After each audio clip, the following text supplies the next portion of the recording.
Good evening and thank you for joining us for the Nova News. I'm Tasmeen Mahfouz. It's the 2018 primary elections in Virginia and we have live team coverage for the Commonwealth with more on the GOP race for the U.S. Senate. But first, let's take a look at some of the results. The race for the U.S. Senate is one of the most closely watched races in the Commonwealth as candidates Nick Freitas, E.W. Jackson and Corey Stewart battled it out for the Republican vote. Now the winner will face incumbent Senator Tim Kaine. Prince William County Supervisor Corey Stewart is the apparent winner with 45% of the votes. He nearly won the GOP nomination for governor back in 2017 while rallying against the removal of Confederate war memorials.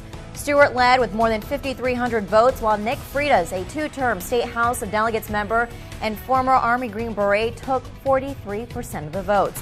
And Democrats are on a long winning streak in Virginia, but the three GOP hopefuls said they have a path to victory despite the tough political atmosphere. For more, let's head over to WDVM Shannon Ryan, who joins us from Prince William County. Shannon. Thank you, Kiana. Moving now to Virginia's 1st congressional district, we have three Democrats running to take on incumbent Republican Robert Whitman. Vanjie Williams is the apparent winner. One of her career highlights was creating the TSA program and hiring nearly 70,000 airport security screeners after 9/11. She also has humble beginnings where she was actually homeless several times as a teen, but she says it never stopped her.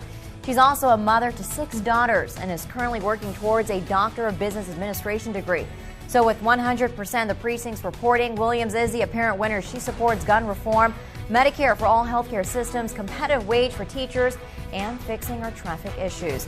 And in Virginia's 6th congressional district, 4 Democrats are running for an open seat held by retiring Bob Goodlatte, who is retiring after 11 terms.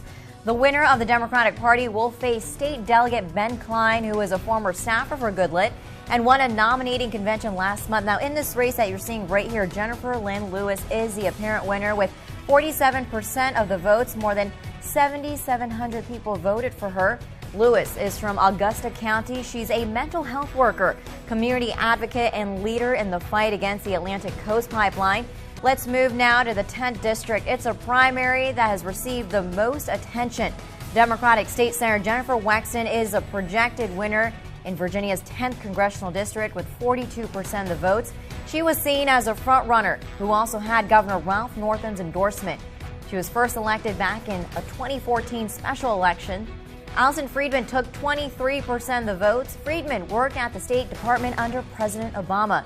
Now, 6 Democrats in total wanted to challenge Republican Representative Barbara Comstock in the 10th district, which includes Loudoun County, where the population nearly doubled in the 1990s to more than 375,000 in 2015. This is all according to census data. The district also has some of the richest counties in the nation and is family-focused. Records show half the households have children.